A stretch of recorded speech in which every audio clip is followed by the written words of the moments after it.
The morning of December 18th, 1944, a frozen forest near Bastogne, Belgium.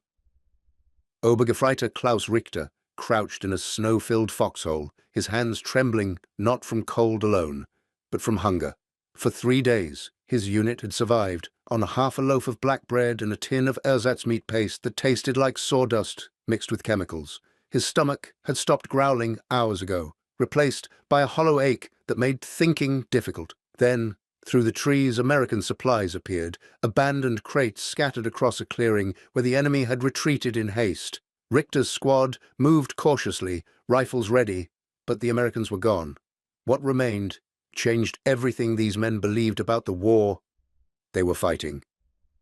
Inside, the first wooden crate, lay rows of identical brown boxes, K-Rations.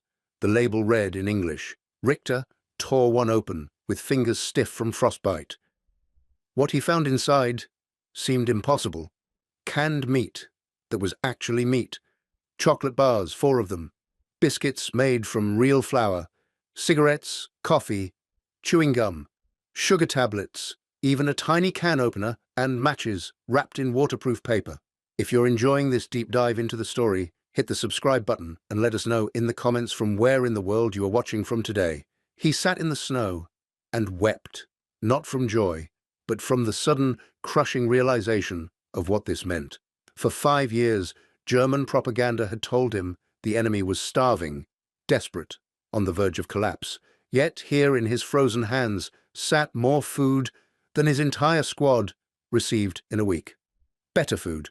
Food designed by scientists, packaged by machines, delivered to the front lines with a precision that made Germany's vaunted military efficiency look like amateur improvisation. This was not a story about bullets or tanks. This was about calories, about industrial capacity translated into something as simple and devastating as a soldier's daily meal. And in that difference lay a truth that would shatter the confidence of hundreds of thousands of German soldiers. They were not losing because they lacked courage or skill. They were losing because the enemy could afford to feed its army 3,200 calories per day, while the Wehrmacht struggled to provide 1,800. The question that would haunt German prisoners of war, the question that appears again and again in their letters and memoirs, was this: how could we have believed we were winning when our enemies ate better than our officers? To understand the shock, you must first understand what German soldiers expected from war. The Wehrmacht's logistical philosophy was inherited from Prussia, refined through the First World War, and built on a simple assumption. Soldiers are tough, they can endure hardship, and hunger builds character. German military rations in 1939 reflected this mentality. The standard daily allocation for an active frontline soldier was carefully calculated. 700 grams of bread, dark and dense, made from rye mixed with potato flour when wheat became scarce. 120 grams of meat, usually in the form of canned sausage or a thin slice of fatty pork. 60 grams of butter or margarine, though margarine became more common as the war progressed. 170 grams of preserved vegetables, typically cabbage or turnips. 20 grams of coffee substitute, made from roasted barley and acorns. 30 grams of sugar, salt, pepper, and occasionally a small piece of chocolate for special occasions. The total caloric value hovered around 1,800 to 2,000 calories per day. For a soldier marching 20 kilometers with a full pack, fighting in sub-zero temperatures, or digging entrenchments in frozen ground, this was barely subsistence level. German nutritionists knew this. Reports from military hospitals documented increasing cases of malnutrition-related illnesses starting in 1941. But the system could not respond fast enough. The German approach was based on a fundamental miscalculation. Planners assumed wars would be short, decisive, and fought close to home where supply lines remained manageable. The Blitzkrieg doctrine relied on speed and overwhelming force to end conflicts before logistics became critical. Poland fell in 5 weeks, France in 6. These rapid victories seemed to validate the approach, but when Operation Barbarossa launched in June 1941, the miscalculation became catastrophic. The Eastern Front stretched across thousands of kilometers. Roads dissolved into mud. Railways had different gauges, requiring time-consuming transfers. The Soviet Union's vastness swallowed Germany's carefully planned supply system whole. Feldwebel Kurt Braun, a supply officer with the Sixth Army, kept detailed notes that survived the war. His entries from autumn 1941 reveal the crisis in stark terms. September 23, 1941. Bread delivery, 3 days late. Distributed half rations, men already weakening. October 7th. Meat supplies exhausted. Issued dried peas and lard. Soldiers complain. Constantly. October 19th. No resupply for 6 days. Men eating horses from dead cavalry units. Morale collapsing faster than Russian attacks. The problem was not just distance. It was philosophy.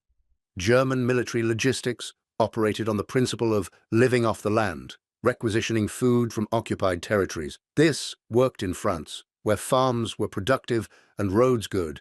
It failed completely in Russia, where retreating Soviet forces practiced scorched earth, burning crops and destroying infrastructure. By winter 1941, German soldiers were not just cold, they were starving. Meanwhile, 6,000 kilometers away in the United States, a completely different system was taking shape, a system that would transform American industrial might into an unbeatable advantage, 1 calorie at a time. In 1940, the United States was not prepared for war. The army numbered just over 200,000 men. Equipment was outdated. Training was limited. But American industry was the most powerful on earth, and when it turned toward military production, the results were revolutionary. The Quartermaster Corps, responsible for feeding American forces, approached the problem like engineers, not traditionalists. They consulted physiologists from Harvard and Johns Hopkins. They studied industrial workers' diets.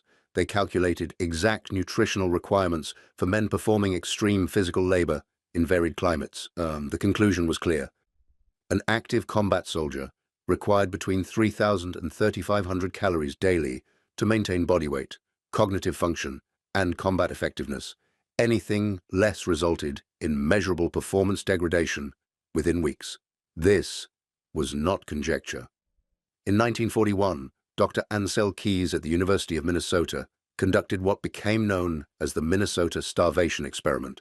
36 volunteers were placed on 1,600 calories per day, roughly what German soldiers received on the Eastern Front. Within 12 weeks, subjects showed dramatic declines in physical strength, mental acuity, and psychological stability. They became irritable, depressed, obsessed with food. Their bodies consumed muscle mass to survive. The American military absorbed this research and acted on it. If maintaining combat effectiveness required 3,200 calories, then 3,200 calories would be delivered to every soldier, every day, on every front, without exception.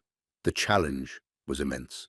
How do you feed millions of men scattered across Europe, Africa, Asia, and the Pacific? How do you preserve food through tropical heat and Arctic cold? How do you pack nutrition into containers light enough to carry but durable enough to survive airdrops, ocean crossings, and artillery bombardments?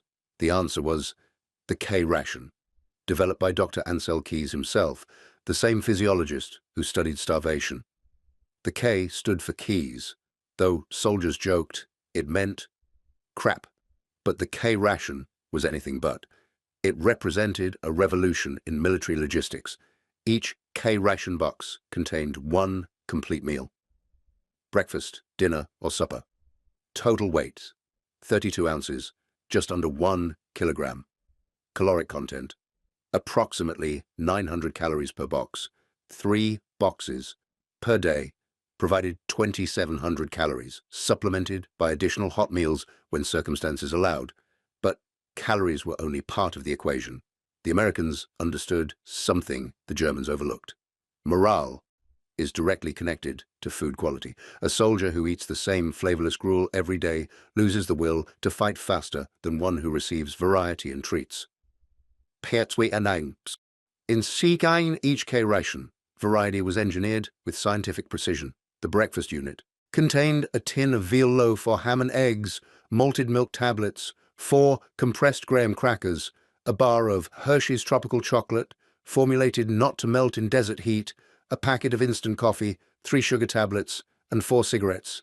The dinner unit offered cheese, beef, and pork loaf or ham, 15 fortified biscuits, a candy bar, gum, a powdered drink mix, and cigarettes.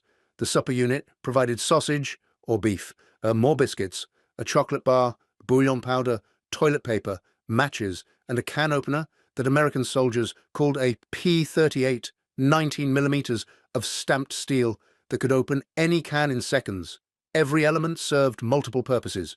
Chocolate provided quick energy and boosted morale. Cigarettes calmed nerves and could be traded with locals or enemy soldiers. Chewing gum kept mouths moist during long marches and reduced tension.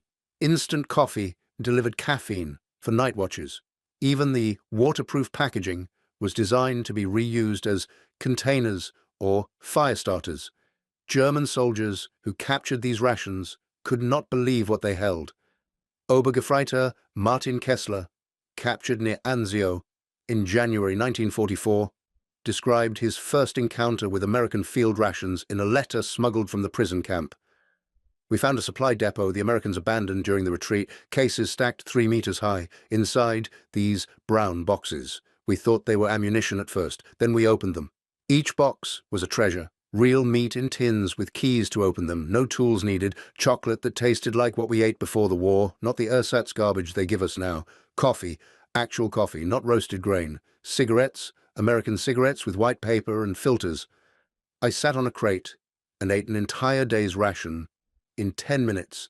Then I vomited because my stomach could not handle real food anymore. But that was not what broke me. It was the realization. These boxes were everywhere, thousands of them. The Americans left them behind because they knew more were coming. We were fighting men who could afford to abandon more food in one retreat than our entire regiment received in a month. How do you win a war against that?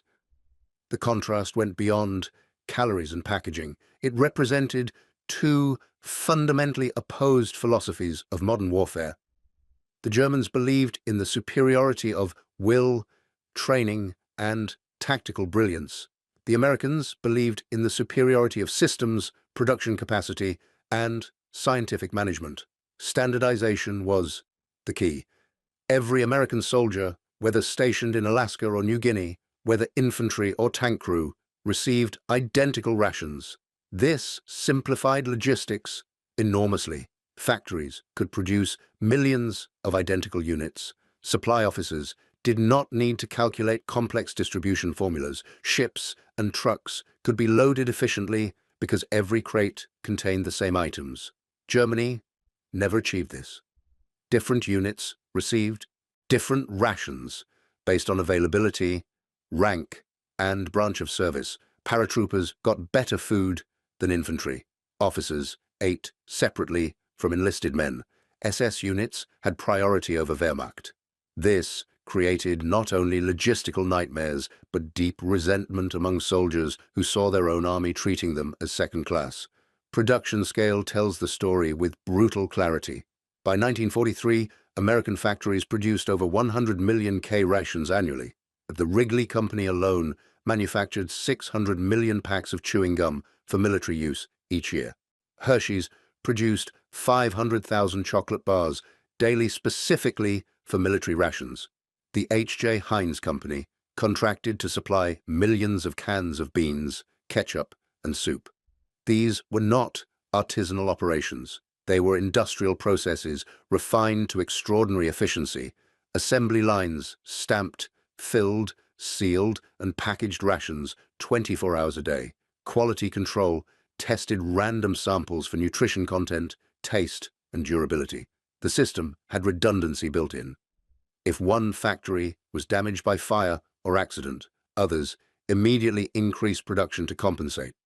Germany could not match this. Food production remained largely decentralized, dependent on hundreds of small suppliers and traditional manufacturing methods. Canning facilities were scattered across occupied Europe, each with different standards and capacities. Coordination was poor. When Allied bombing intensified in 1943 and 1944, the fragile network collapsed entirely. The nutritional science behind American rations was equally sophisticated. The Quartermaster Corps employed teams of dietitians, biochemists, and food technologists whose sole job was optimizing soldier nutrition. They understood that combat effectiveness required more than just calories. It required proper balance of proteins, fats, carbohydrates, vitamins, and minerals. Each K-ration was designed to provide complete nutrition. Meat supplied protein and fat, biscuits provided carbohydrates, chocolate offered quick energy from sugar, malted milk tablets contained calcium and vitamin D. Vitamin C was added to drink powders to prevent scurvy. The fortification was deliberate and calculated based on extensive field testing. German rations, by contrast, were unbalanced and deficient, heavy on starches from bread and potatoes, light on proteins and fats, completely lacking in fresh fruits or vegetables for months at a time. By 1942, scurvy cases appeared in Wehrmacht units on the Eastern Front. Beriberi, caused by vitamin B deficiency, affected soldiers eating nothing but bread and thin soup for weeks. Night blindness from vitamin A deficiency became so common that some units reported 15% of men unable to conduct operations after dark. Military physicians documented these problems in field reports, but the system could not respond. Germany simply did not have the industrial capacity or scientific infrastructure to produce fortified, balanced rations at scale. Resources went to weapons production. Food was an afterthought until soldiers started collapsing from malnutrition. The psychological impact of this disparity cannot be overstated. Food is primal. A hungry man cannot think clearly, cannot fight effectively, cannot maintain hope. When German soldiers saw how well Americans ate, it destroyed the propaganda narrative they had believed for years. Unteroffizier Wilhelm Schneider spent 4 years on the Eastern Front before transfer to France in early 1944. His diary, preserved in the German military archive in Freiburg, chronicles the progressive realization of Germany's hopeless position. March 3, 1944, first patrol against Americans near Cherbourg found their forward position abandoned. They left food behind. Not scraps, full meals in cans.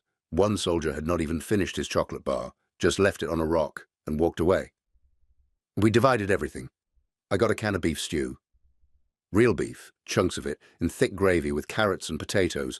I ate it cold from the can, and it was better than any hot meal I have had in 2 years, better than officers eat in the mess, better than what we got at home before the war. That night, I could not sleep. Not from fear of attack, but from thinking. If the Americans feed their soldiers this well, what do their officers eat? What do their civilians eat? And if they can afford to leave food behind, to abandon supplies, because carrying them would slow their advance, what chance do we have? I remember 1939, the newsreels showing German might, the speeches about our superiority. Now I sit in a muddy hole eating moldy bread while the enemy throws away better food than I've seen in years. We are not fighting soldiers. We are fighting a machine that cannot be stopped because it does not need to stop. It has everything. We have nothing. If you find this story engaging, please take a moment to subscribe and enable notifications. It helps us continue producing in-depth content like this. The ration disparity extended beyond the standard K-ration. Americans developed specialized rations for every conceivable situation. C rations provided larger portions for sustained combat operations. D rations were emergency chocolate bars, each containing 600 calories, designed to sustain a man for a day if separated from supply lines. 10-in-1 rations fed 10 men with a single package, used when field kitchens could operate. Then there were the hot meals. Whenever possible, American units established field kitchens serving 2 hot meals daily. Mobile kitchens traveled with advancing units, preparing fresh food from dehydrated ingredients. The meals were substantial. Breakfast might include scrambled eggs from powder, bacon, pancakes, coffee, and juice. Dinner offered roast beef, mashed potatoes, gravy, canned vegetables, bread, butter, and pie. German prisoners of war who witnessed American field kitchens in operation described them with awe bordering on disbelief. Gefreiter Hans Müller, captured during the Battle of the Bulge in December 1944, was marched past an American field kitchen on the way to a holding area. I saw them cooking, not for officers, for common soldiers, enormous pots of soup, thick with meat and vegetables, loaves of fresh bread, cooling on racks, men lined up with metal trays, and the cooks filled each tray with portions that would feed 3 Germans. One American soldier did not like his eggs. He dumped them in the waste bin and went back for more. Dumped food, real eggs, into garbage. I almost attacked him. My friend held me back. Later I understood. He could afford to waste food because more was always coming. We could not waste even crumbs because there were no more crumbs. That was when I knew absolutely we had lost. Not because of their tanks or planes, because they could feed an army this way. You cannot defeat people who eat this well. They are stronger, healthier, more alert. They can march farther, fight longer, recover faster. We were starving men fighting well-fed giants. The outcome was never in doubt. These statistics support these observations with crushing clarity. Medical records from both armies show diverging trends in soldier health that correlated directly with nutrition. American soldiers in Europe averaged weight gain of 3 to 5 pounds during their first 6 months of service, despite combat stress and physical exertion. Their German opponents averaged weight loss of 15 to 20 pounds over the same period, even when not wounded or captured. Nutritional deficiency diseases were virtually unknown in American forces. German units reported thousands of cases of malnutrition-related illnesses by 1944. Dental health diverged sharply. American soldiers had access to dentists and fluoridated water, maintaining relatively healthy teeth. German soldiers suffered epidemic tooth decay, abscesses, and gum disease from poor diet and no preventive care. By late 1944, approximately 40% of German soldiers had dental problems severe enough to affect their ability to eat hard rations. The economic calculation was stark and simple.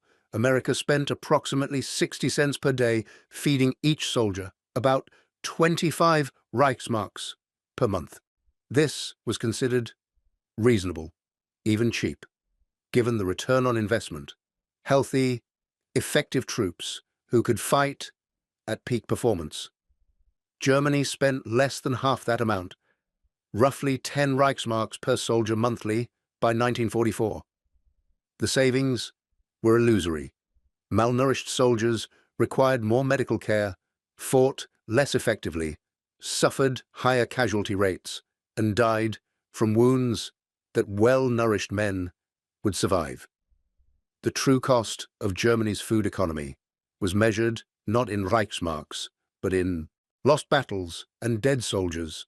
American logistics officers understood what German planners refused to accept.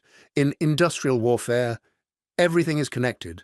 A well-fed soldier marches faster, digs deeper, shoots straighter, thinks clearer. He recovers from minor wounds quicker, resists disease better, maintains morale longer. Feed an army properly, and every other aspect of military effectiveness improves. Starve an army, and every other advantage erodes. The Red Ball Express, the famous truck convoy system that supplied Allied forces after D-Day, epitomized American logistical superiority. At its peak, in August and September 1944, over 6,000 trucks operated in continuous loops from Normandy beaches to front lines, delivering 12,000 tons of supplies daily. Food constituted roughly 30% of that tonnage, 3,600 tons of rations every single day. To put that in perspective, 3,600 tons would feed 1,200,000 soldiers at the American standard of 3,200 calories daily. The actual force in France numbered around 800,000, meaning surplus capacity existed even under maximum operational tempo. Warehouses overflowed. Field depots. If you're enjoying this deep dive into the story, hit the subscribe button and let us know in the comments from where in the world you are watching from today. Stocked weeks of reserves. No American unit went hungry unless completely cut off and surrounded, and even then, Airdrops usually arrived within 48 hours. Germany had nothing comparable. The Wehrmacht's supply system relied primarily on railways, vulnerable to Allied air attacks that intensified throughout 1944. Tracks were bombed, bridges destroyed, locomotives strafed. Repairs took days or weeks. Food rotted in warehouses hundreds of kilometers behind the front, while soldiers at the front starved. Trucks were in perpetual shortage. Fuel was scarce. Horses, still the primary means of moving supplies for German infantry divisions, required fodder that was also in short supply. The system was breaking down under pressures it was never designed to handle. A two-front war across a continent against enemies with total air superiority and overwhelming industrial production. Klaus Richter, the Obergefreiter from the opening scene, survived the Battle of the Bulge and was captured in January 1945. His testimony, recorded by American intelligence officers in February, provides one of the most detailed accounts of how malnutrition affected German combat effectiveness. By December 1944, we had not received full rations in 3 months. Each man got half a loaf of bread every 2 days, a thin slice of sausage, watery soup, maybe 800 to 1,000 calories daily. We were always hungry, always thinking about food. It consumed our minds. When we attacked on December 16th, many men were too weak to run. We walked into battle because running 30 meters left us breathless and shaking. Americans ran everywhere, moved fast, had energy. We shuffled like old men. After 4 days, we had eaten everything. Bread gone, sausage gone, even the iron rations we were supposed to save for emergencies. We started eating snow to fill our stomachs. Some men ate tree bark. One boy tried to eat his leather belt and broke 2 teeth. Then we found the American supply depot. I cannot describe what it was like. We were animals, tearing open crates, stuffing food into our mouths so fast we choked. Men were crying and eating at the same time. Some vomited from eating too much too quickly, then ate more. I found a case of D-rations, chocolate bars. I ate 6 of them, one after another, felt sick but could not stop. Then I sat down and looked at the crates around us, hundreds of them, thousands, stretching across the clearing. And I thought, this is just one depot. One.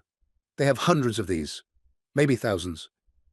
That was the moment I surrendered mentally, not to American soldiers, to reality. We could not win. Even if we killed every American soldier in Europe, more would come, and they would all be fed better than our best troops. You cannot beat that, you can only die trying. Part 3. The final collapse of German logistics in the winter of 1944 to 1945 turned food into the weapon that finally broke Wehrmacht morale more effectively than any bombardment. As Allied forces closed in from east and west, supply lines that had barely functioned now ceased to exist. Oberst Friedrich Weber, a logistics officer with Army Group B, kept meticulous records until his capture in April 1945. His notes, now held at the United States Holocaust Memorial Museum archives, provide a shocking window into systemic failure. January 10th, 1945. No bread deliveries for 9 days. Flour reserves exhausted. Men issued raw potatoes and salt. January 23rd. Meat rations suspended indefinitely. Distributed horse fodder beans intended for cavalry mounts. Soldiers refused to eat them. I have no alternatives. February 4th. Railway depot bombed. Lost 3 weeks of stored rations in one night. Calculate current supplies will last 8 days at half rations. No resupply expected. His final entry, dated March 28th, reads simply, "The war is over. We just have not admitted it yet. An army that cannot feed itself cannot fight. We are ghosts pretending to be soldiers." The contrast with American abundance became even more stark when German prisoners entered American custody. The shock of captivity food was so profound that intelligence officers specifically documented prisoner reactions as a gauge of German civilian morale and military deterioration. Gefreiter Otto Klein, captured near Remagen in March 1945, described his first meal in American captivity to Red Cross interviewers.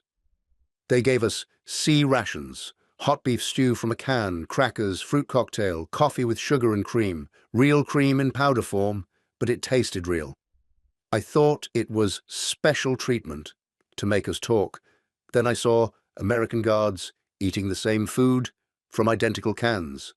This was standard. This was normal for them. The next morning, breakfast, powdered eggs, bacon, toast with butter and jam, orange juice from concentrate. I ate until my stomach hurt. Then they asked if anyone wanted seconds. Seconds. I raised my hand like a child in school. They gave me another full portion. No questions asked. That afternoon, a medic checked us. He looked at my arms, my legs, my teeth. He shook his head and wrote something on a chart. Later, through an interpreter, he told me I showed signs of severe malnutrition and vitamin deficiency. He said I would receive extra rations and supplements until my weight normalized. I was the enemy. I had shot at Americans 5 days earlier, and they were planning my nutritional recovery. This was not isolated kindness. It was policy. The United States adhered strictly to the Geneva Convention requirements for prisoner treatment, which included adequate food. But American interpretation of adequate far exceeded minimum standards. Prisoners received the same 2,800 to 3,000 calorie daily rations as American troops in rear areas, supplemented with vitamins and minerals for malnourished men. The psychological warfare value of this treatment was immediately apparent. German prisoners wrote letters home describing the food. Letters were censored, but censors deliberately allowed food descriptions to pass because they undermined German propaganda about American weakness and deprivation. Families in Germany, reading about sons and husbands eating chocolate, drinking real coffee, gaining weight in captivity, began asking dangerous questions about who was really winning the war. Lieutenant Karl Hoffmann, a company commander captured in the Ruhr Pocket in April 1945, spent 3 weeks in a temporary prison camp before transfer to permanent facilities. His memoir, published in 1952, includes detailed observations about the demoralization effect of American food on German prisoners. We were 2,000 men in a field, surrounded by wire. No barracks yet, just tents. But 3 times daily, American trucks arrived with hot food in insulated containers. The meals were simple, but substantial. More food than we had seen in months. Men who had been fanatical Nazis, who had screamed about fighting to the last bullet, sat in the mud, eating American stew, and admitted we had been lied to about everything. One Hauptmann, an officer from a panzer division, told me, "I believed we were starving them with our U-boats. I believed their factories were bombed to rubble. I believed they were collapsing, but they feed us better than our own army fed us when we were winning." What does that tell you about their strength, about our delusions? By the second week, most men did not want to go home. Not because they loved Americans, but because they feared starvation in Germany worse than captivity here. We heard rumors from new prisoners about conditions in the Reich, cities destroyed, no food, no fuel, children dying.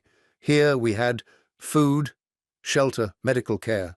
Some men openly said they hoped the war would last longer so they could stay fed. But the final irony came in May 1945, when the war ended and millions of German soldiers surrendered. The logistical challenge of feeding this sudden flood of prisoners tested even American capacity. At peak, over 4 million German prisoners were in Western Allied custody, requiring 12,000 tons of food daily. The United States met this challenge. Emergency rations were shipped from America. Captured German stocks were redistributed. Local procurement in France and Belgium supplemented supplies. Within weeks, a system was functioning that fed 4 million former enemies adequately, if not luxuriously. Germany could not have done this. The Wehrmacht, at its peak, struggled to feed 3 million men on a single front.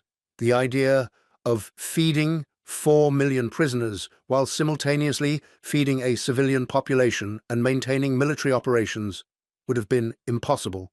Yet Americans accomplished it while also feeding their own forces, allied armies, and providing humanitarian aid to liberated populations. This was not just logistics. It was a demonstration of systemic superiority so overwhelming that it redefined what modern nations could achieve. Dr. Werner Fischer, a German military physician who worked in American prison camps supervising prisoner health, wrote in 1947, "I saw the future in those camps, not in American speeches about democracy, but in their supply trucks arriving precisely on schedule, every day, without fail.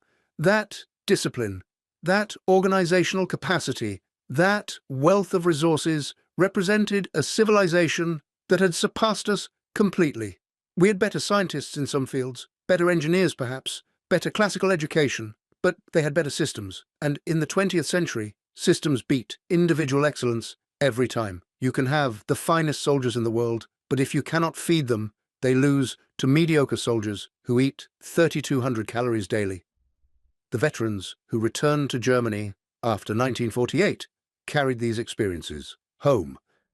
They told their children about American rations, about field kitchens that served hot meals in combat zones, about prison camps where former enemies gained weight. These stories shaped post-war German attitudes toward the United States more than any propaganda campaign could have achieved.